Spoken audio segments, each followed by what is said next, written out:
So let's have a cup of tea. Hello guys, and welcome to another video. So today it is a short one, but it is a big one. As you've probably seen from the title of the video, the Mercedes is gone. Now, a lot of you will be questioning that and saying, why would you sell that Mercedes? It's awesome. There's not many of those left and they're quite hard to come by. Yes, they are. All of the above is true. However, I have started racing this year. You will probably know that if you follow me on my channel. And that car, although it is awesome in a drag race because it was extremely consistent, it's far too nice to be racing. And I would ruin it very, very quickly. And so I realised that when I was doing the test day, and then I did a one championship event in it, and I was thinking, wow, this car is way too nice. And so many people were coming up to me and saying, wow, that's a nice car. And it's like, yeah, I know, and I'm sat here racing it. So the secret behind race cars is, even Formula One cars, if you've ever actually taken a close look at a Formula One car, they're not that nice. They're kind of, every race car has got a piece of duct tape on it somewhere. So that is the reason, and I didn't want to kind of ruin that car and stuff it into a wall or, you know, break a gearbox or something. It is inevitable. It's going to happen at some point.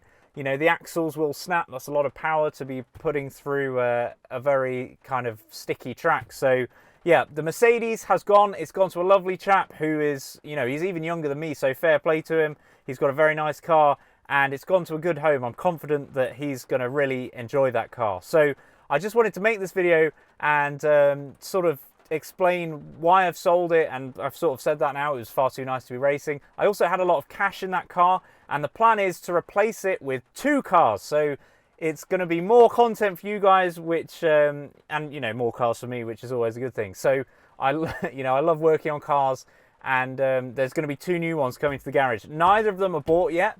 It's proving to be quite difficult in the current market. It's just started raining. If you didn't notice, that's what the noise is. So yeah, the current market is weird. The inflation rate's going quite high. So all the people selling cars are trying to get the best money they can for them. So they're kind of, you know, being quite, I guess, stingy on price. And then all the people buying cars are being quite stingy on price because the inflation's quite high. So it's a really weird market in the UK at the minute. I'm looking, I think the race car, I'm buying a dedicated race car to go drag racing. That's news. Yes, it's going to be absolutely awesome. I'm very excited. I think my Mazda was kind of on the verge of being a track only car, and I kind of like that idea because, you know, the cars that I have for the channel, they don't really get used. They're only driven to and from events and at events, and that's basically it.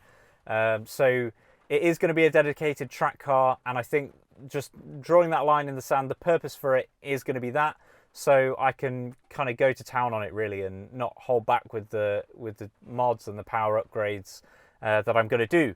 So then the second car is going to be supporting the racing. So I'm not going to let on what that is yet. You could probably have a guess if you want to let me know down below in the comments what your guesses are.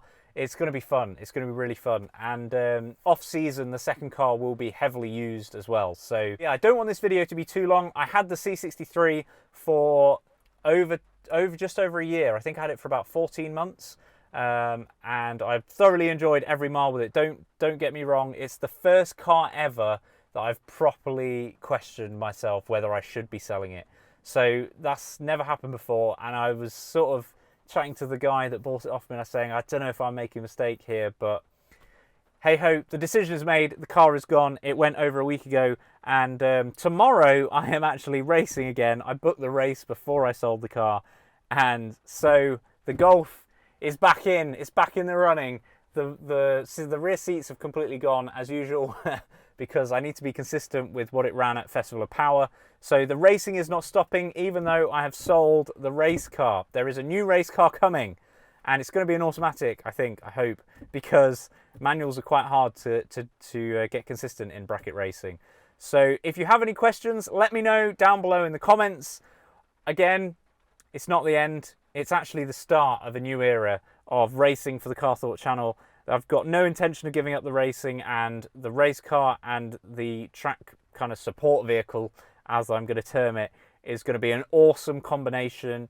And this basically means that I can go all out on the race car because I don't need it for anything else. The Mercedes, I think last year I did like 3,200 miles, and 1,000 of that was in one 4-day trip for the stag do in Scotland with my mates. So I did like 2,000 odd miles in that car in 14 months because I sawned it for 6 months over winter. So even though I buy these nice weekend cars to have fun in, they never really get used as weekend cars because it's always, like it is now, raining in the UK, and I never want to take my nice cars out in the rain. So yes, I will stop rambling.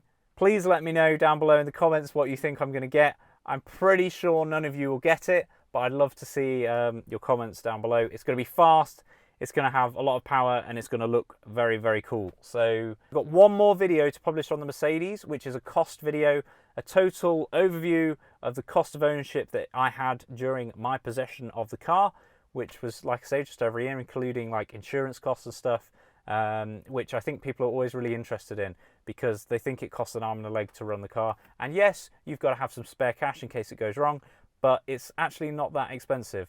Thanks very much for watching. Hope to see you very soon, and be ready for a new C63 video and a weekend of drag racing in this because I am going to scrutineering tomorrow. Hopefully it's not raining. See you then.